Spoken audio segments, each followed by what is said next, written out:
Coming at you now with a rambling session. The Brandon Taylor Podcast, yeah! What's going on, guys? Brandon Taylor here from Delphic Argonauts. Here with episode 3 of the BT Podcast. It's been a little bit since the last podcast, and main reason being is that I really haven't had much to get off my chest, which is the main reason why I'm trying to work this out to get, partners on this, like have every once in a while have a guest on. But it's just a matter of getting the schedules right, so that way it aligns to where the people I want to have on here are able to fit that in their schedule. I was supposed to have my good buddy and bandmate and just all around cool dude Mick Sawyer from Burial at Sea, but I unfortunately forgot the interface. So that one's going to have to be recorded at a later date, which should be a week from now. So here we are on June 6, 2021, which, as we all should know, that it is the anniversary of D-Day, when our Allied forces stormed the beaches of Normandy to take back France from the Nazis. So, take a moment of silence to remember all those who've fallen.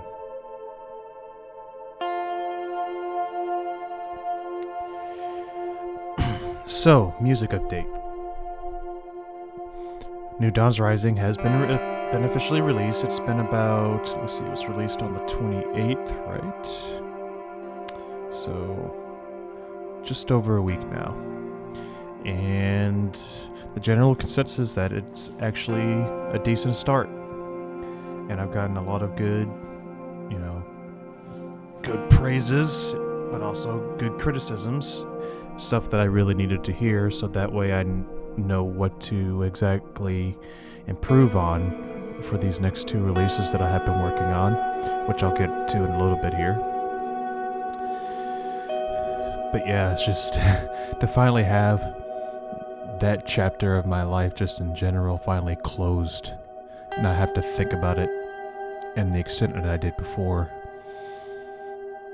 I just feel like now I can just focus on moving forward completely. And I feel like I'm being stuck in the same spot for what felt like, well, it was pretty much, the writing started in 2016. Officially started recording it with my buddy Christian in 2018. And things would happen, usually by my hand, that would cause it to get delayed. And then it wasn't until midway through 2020 when everything was starting to pretty much be finished, except for vocals. And once the vocals got done, which was like later on, I think it was like around August or September of 2020, finally got that finished. It was just a matter of getting the time to be able to mix and master it, and then finding people to do like the artwork. Trying to find people to do music videos has been a hell of a time, I'll say that for sure. Because I've been pretty much having to resort to doing like playthrough videos of the music. But now that I kind of have more time and more of like a structure of how everything is happening, I now have time set aside to actually find the right group to do the music video for these next songs. Because with this actually being the first full release, the first big release outside of the EP, the New Dawn's Rising EP, I want to do it right. Once we get these 2 releases out, and I'm actually going to try to at least get 1 or 2 live shows before I make the move up to North Carolina. So, but when that time comes, I'll definitely be letting you guys know. Either through doing the podcast or just putting an update on all social media. I mean, you'll get an update if you're following. Which, if you're not following any of my social media, would greatly appreciate it if you would actually go over. If you go to Instagram, follow us on there, because pretty much every day I'm posting at least one picture of me doing something, whether it be music related or just having a part in my life that's, I find interesting. So, and I would like to share it with you. So it just adds to this musical journey that I'm finding myself going across. So we do have an Instagram page, so you can like it and be able to check out all the photos and stuff that we got on there. Facebook page, which is just all these you could just look up. For the Instagram, it's brandon.taylor1218. If you just type that in, you'll be able to find me with my picture. And then if you go to Facebook, it is simply Delphic Argonauts. And I don't post as much as I used to on there, just because the Facebook algorithm, when it comes to things, is that you really have to rely heavily on Facebook ads. And even then, they sometimes work and sometimes they don't. But I don't know if it's me. It's just probably I have to do more research on that. Maybe watch some more videos on it. But just Facebook and me trying to promote this brand of Delphic Argonauts has been a pain in the ass. And then, of course, here on YouTube, those who either stumble on here, or if you are following on the other social media platforms, trying to post videos Tuesdays and Thursdays. And then I'm trying to get it to where the podcast is a regular thing on Sundays. But for that to be set in stone, I would have to try to figure this out a little bit more. Because as much as I still find value in doing, especially like these solo podcasts, I only find interest in doing it if I actually have something I need to say and just get off my chest, and then maybe you guys can comment on it and stuff like that and have that open dialogue. Because I had attempted to do this episode last week, but then it's like partway through I couldn't think of what else to say. This time I have a little bit of a structure to kind of guide me what I'm trying to say. But just like before, even with the little bit of a structure I had, I was stumbling on words. But I'm gonna get with my friends to see if they'd be interested in doing a few episodes with me, which I know a couple that would definitely, for sure, and they would probably be regular guests as well. We could talk. I want to have this podcast still be mostly about music, but just for the sake of having variety, we'll talk about other things as well. So that way I'm not just talking about my music and just music in general. But going back to my music, as I stated before, that I'm currently working on these next 2 full releases, which tie into each other due to the subject, which is the yin and yang, chaos and order, all that stuff that relate to that. So just finished the majority. I finished based on the first record. The second one, I still got about a couple of songs, but other than that, everything else, the rhythm guitars, the lead guitars, the drums have been programmed out, but we're going to switch the drum set to have one that sounds a little bit better. As much as I love Drum Kit from Hell from Toontrack, I think some of the sounds are just a little dated for what I'm trying to do.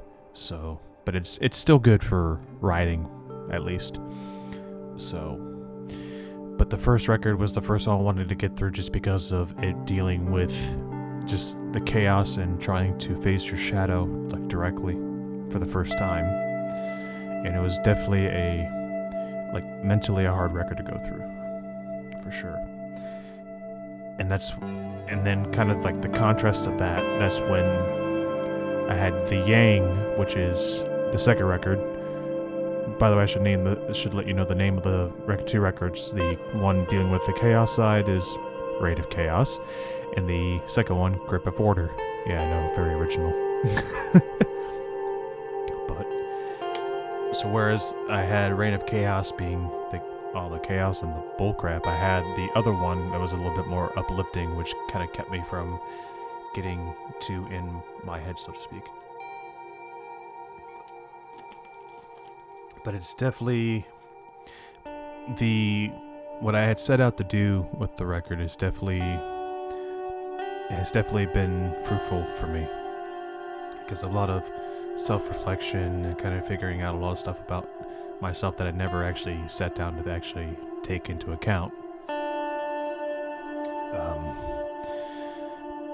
I mean, even if it's slow progress, I mean, it says I'm still making progress, and getting up to this point, I feel like I've been better going through and actually looking at, more about the my own psyche and stuff like that. So, but I got through the first record. All the guitars, bass, and all that are done. I just need to do the vocals for that one.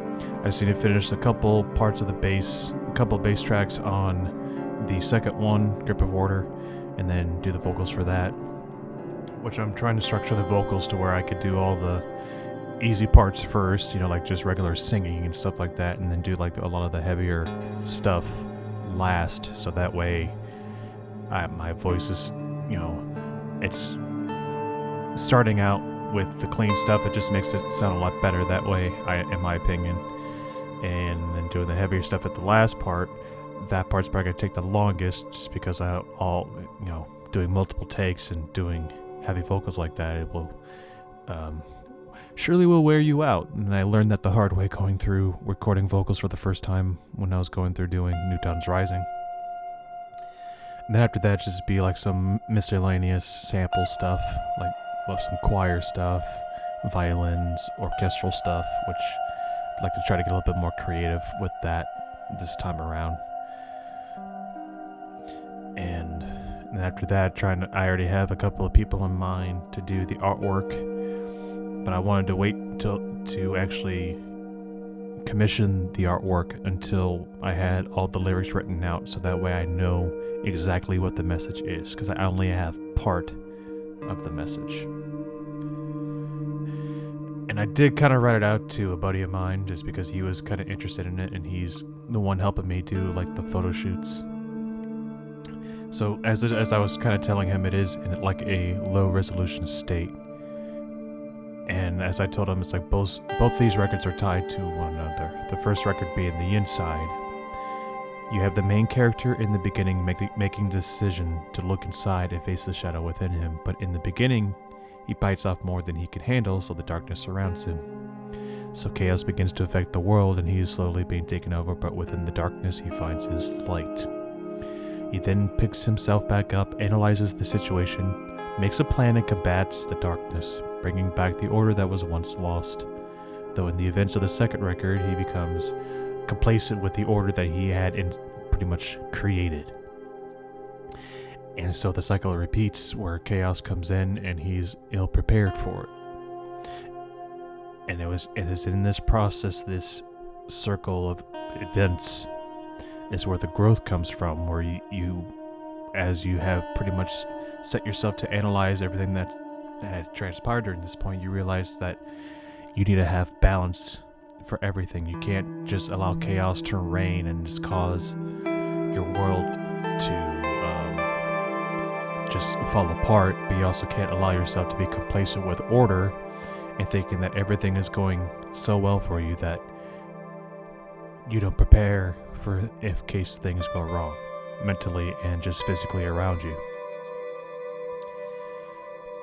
And I'm realizing part of that for me is, creating a structure in my life. It's like now I've actually started writing down things that I need to do. I actually have a planner that's actually right by my door in my room, that every time that I wake up to walk out, it's always there for me to look at, to think, okay, what is it that I actually need to do for the day and just for the week in general.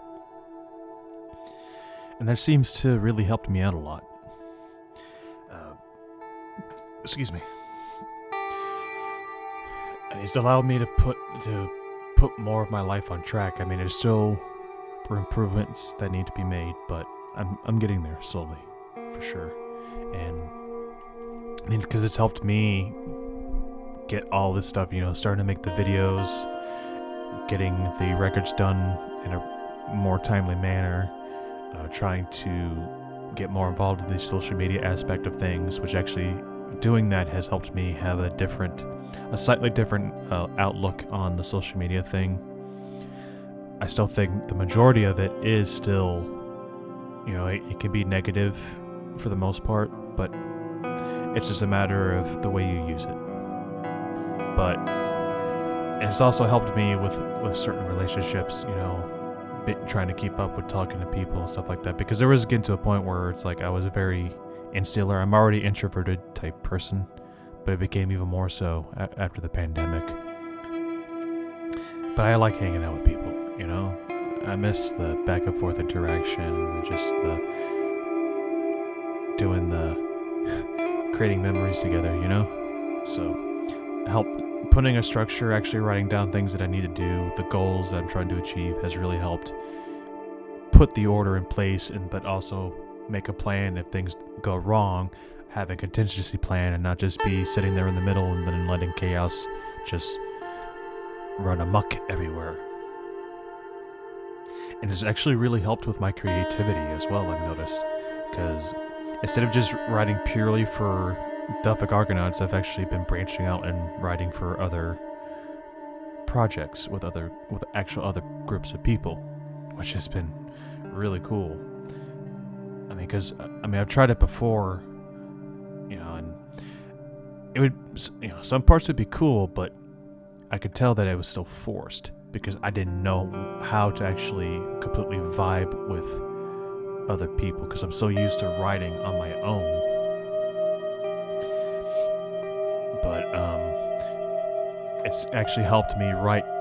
With me putting the structure in place, I now can actually, and it's allowed me to think through things, and it's actually helped my writing when it comes to writing for other things other than Delphic Argonauts. Because with the Delphic Argonauts, for me, it's easy to write because it's pretty much coming straight from my emotional spot at that point.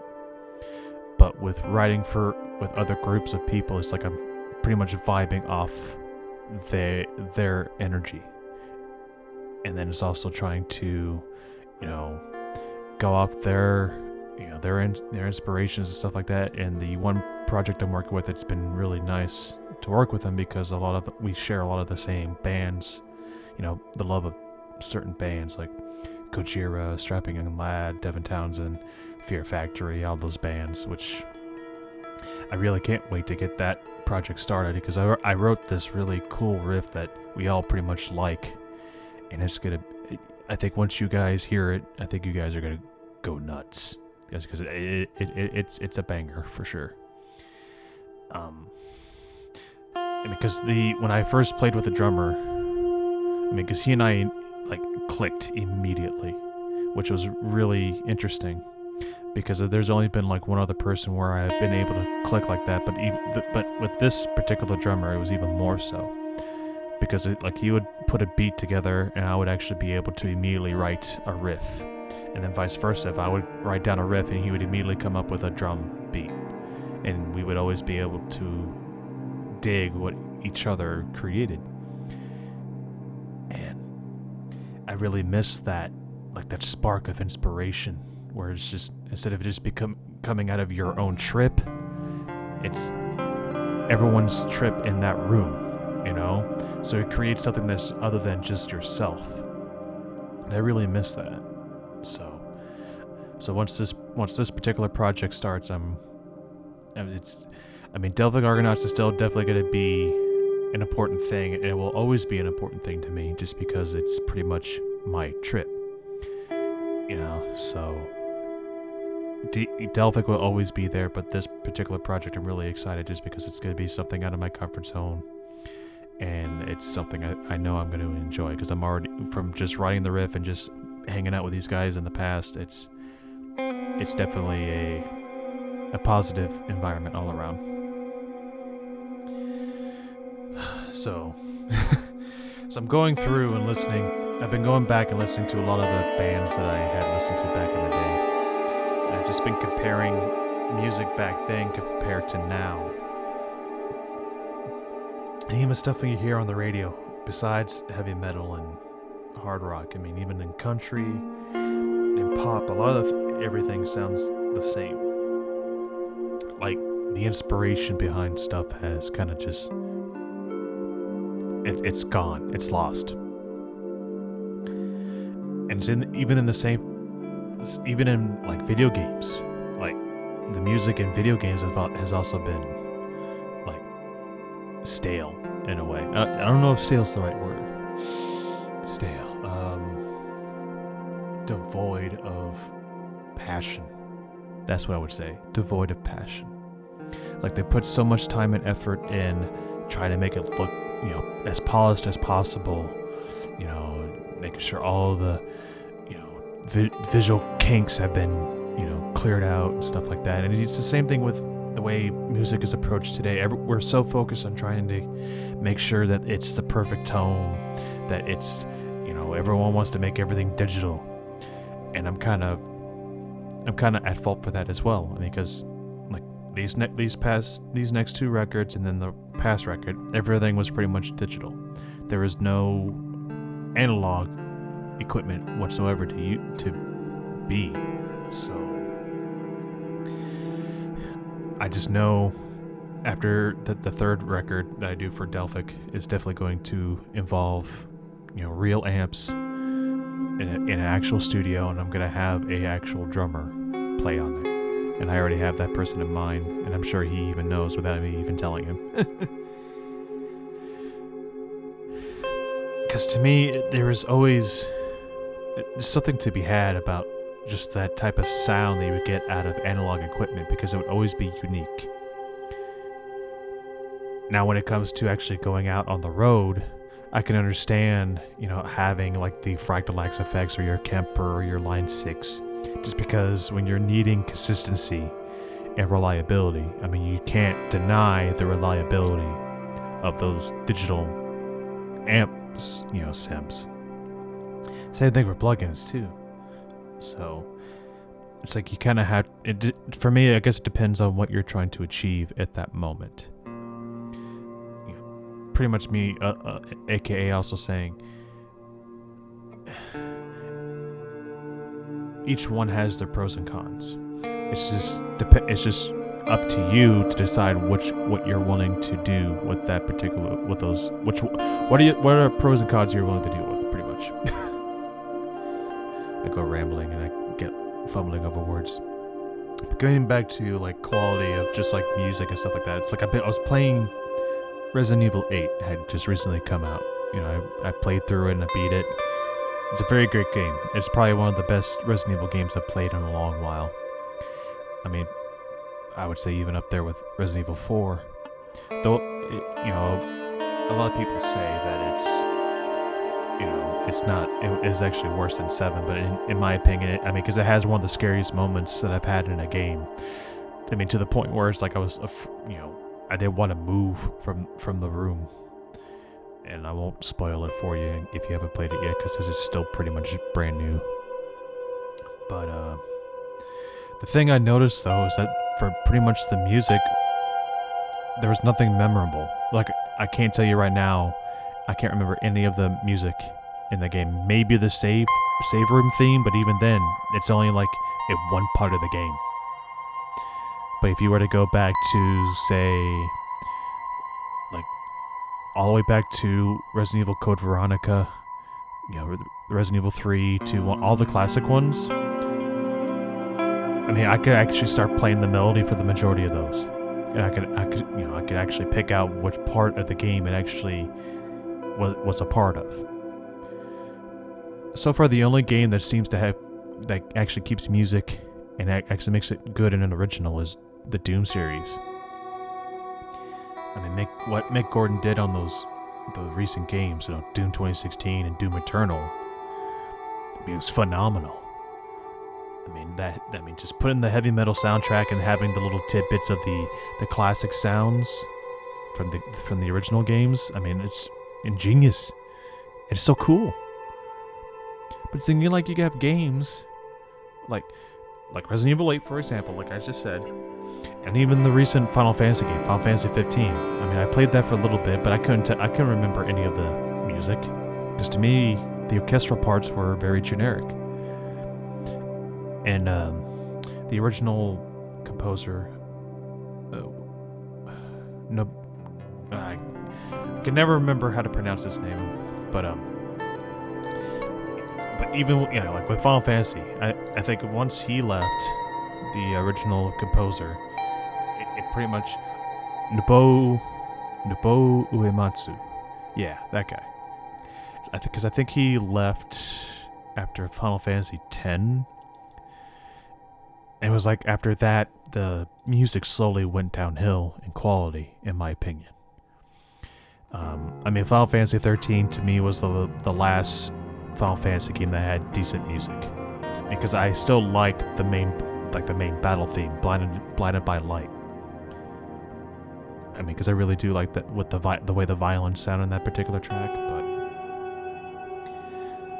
it's like on a very rare occasion you'll get a game that actually has good sound quality and good music in it anymore.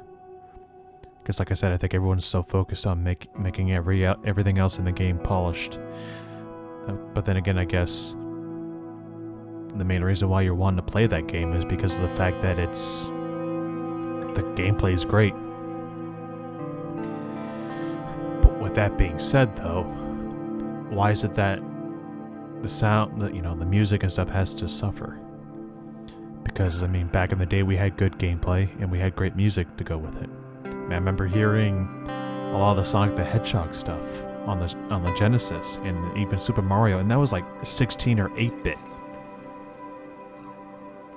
And so, I mean, because you had only so much memory on the disc, because it was CD, like it was CDs for a while, they're compact disc, and then they moved to DVD, and then it was eventually Blu-ray. It's like, I mean, even like I'm thinking Crash Bandicoot 2 to me had all the music on there was very creative, what they were able to do with just that little disc. So, but now you have like all these big budget games that use overly priced or orchestras, and a lot of it just doesn't sound memorable. So it's like I can actually note where I think it started going downhill was like after like the era that Resident Evil 4 came out was when music started to go downhill a little bit. It was a slow downhill spiral, because I mean, you still had games that came out that had decent soundtracks. I mean, I can think of you still had the Halo series was still coming out around that time still, and then you had the Gears of War series, which I love the Gears of War music.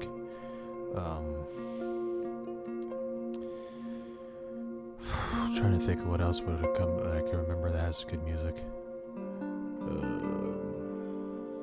Anyway, I mean, I'm pretty much at this point I'm beating a dead horse on it, but I just think that we need to actually promote musicians for video games and all in media in general who just love music and actually want to put their heart and soul into it and not make everything sound the same. That's pretty much what I'm getting at. So,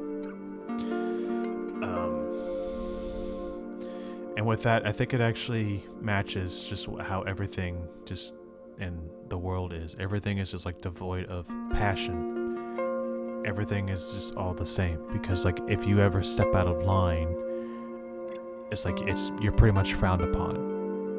Because in the wake of everyone trying to be so different, if you try to be, unless you meet their particular way of being different, you are ostracized if you don't go exactly the way they want it. So it's like it's like the consumerist like way of thinking. I think that's what it is. I think we allowed ourselves to become too consumer based, and I think it's been a detriment in our societal growth. So, But as we reach this point, I know it's going to be another short one, as most of these self podcasts have been, but might as well keep it short and sweet while I'm still talking about things I find interesting. So I pretty much touched on everything I wanted to say, and I'm planning on trying to get this next podcast episode and actually have it to where I have a partner, like a guest on here, whether it be a friend of mine or what have you. But I'll keep you guys updated on that. And like I said earlier in the podcast, if you guys are interested in seeing more of the videos that I do, and then hearing more of the music that I'm going to have coming up, please go to, we have an Instagram, Brandon.Taylor1218, where I just post, progress on things, like behind the scenes stuff, some just life goal stuff. And then we have the Facebook page at Delphic Argonauts, which like I said, I don't post on there too much, but I will still post on there every once in a while. Then of course, if you subscribe here on the YouTube channel, I'll be posting videos every Tuesday and Thursday of me going through different gear or building a guitar tone on the Fractal XFX, and then also posting music related stuff relating to the band. So stay tuned for that stuff, and I appreciate you guys sticking out. So I will talk to you guys at a later date. This is Brandon Taylor, Delphic Argonauts, signing off.